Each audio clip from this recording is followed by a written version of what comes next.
that debating a presidential candidate looked hard until Donald Trump did it. And then I figured, if a pumpkin spice asshole can do it, why can't I?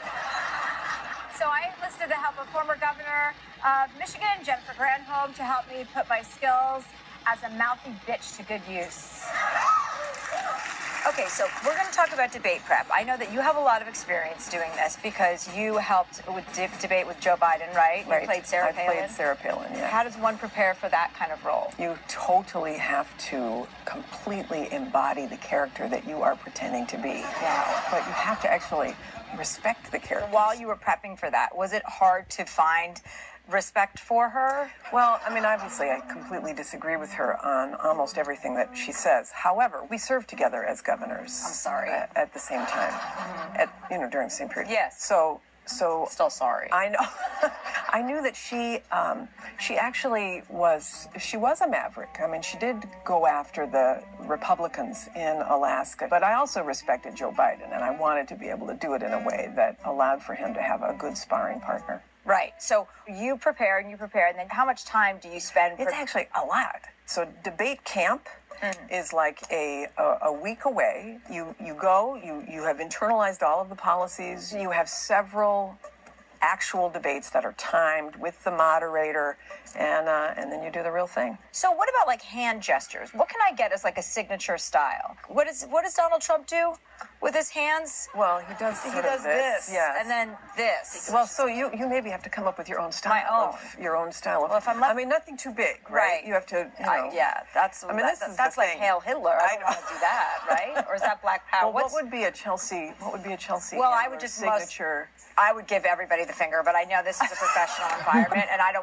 want to try and pretend that I am a professional. So that's why I have a professional. So with me. if you're responsible for me being an adult right now. So okay, well, I want you to take listen responsibility. To Mama. Okay. Tell you can't curse. I mean, I do think that you cannot, as a woman, you can't be flirtatious. Well, right, for sure, you can't be flirtatious. But wouldn't it be funny if I was? With Donald Trump? No, with the American public. If I was just flirting with them. Oh, well, that's a little bit different, right? That's a different approach, and not anybody's really used a relationship with the viewers. But, like winking. Well, that's what Sarah Palin did, right? Oh, yeah. I would do it with the other eye then.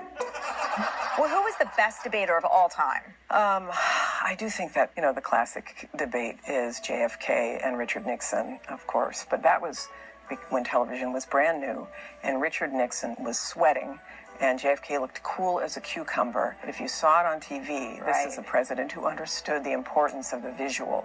And this is a really important message for anybody who's seeking to debate or to become a politician. Is you have to understand the importance of the media. And you get that, obviously. Well, I get it, but I also don't care.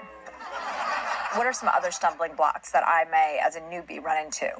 Do not get flustered. Okay. Do not let him get under your skin. Don't get angry. You've always got to have in your mindset that you have the upper hand. You got this. What about that passive-aggressive thing they do when sometimes they're being insulted? One of the candidates is being insulted, and they laugh. And they go, like, I find that to be kind of, because it's not funny, and you're acting like you're okay with it. And that's you're not okay with it. It's a really important pitfall that you're raising right here, was to remember that the camera is always on you. And so you can't be over there rolling your eyes or looking at your watch or, doing something like shaking your head. What about a Fitbit? Are you allowed to look at your Fitbit? You can't look at your Fitbit, and you can't be doing more steps. You have to be calm and totally collected. And so what's like my bullshit meter? Because when I really don't know what I'm talking about, which we have to assume is going to be a lot of the time, what's a good way to muddle through that? You have to be strong, regardless. You cannot I cannot waffle. You cannot waffle. If he is saying something and you disagree with it, even if you just outright contradict him, that is absolutely wrong. You don't have to know the details of policy. You just have to be strong in your conviction that you're fighting for people, and what he represents is not good for America. That's good. I'm good at that. I'm good at Perfect. You'll be a perfect politician. Okay, good. Just use the Obama playbook and internalize that. Right. Okay. This is all good stuff. I'm getting very amped up. Do you think I should have a Red Bull or an Adderall or something? I don't know. What does it do to you?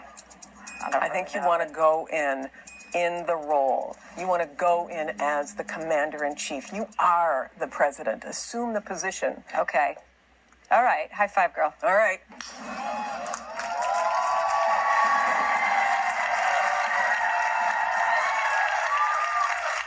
Moving along. My next guest has been a Navy SEAL.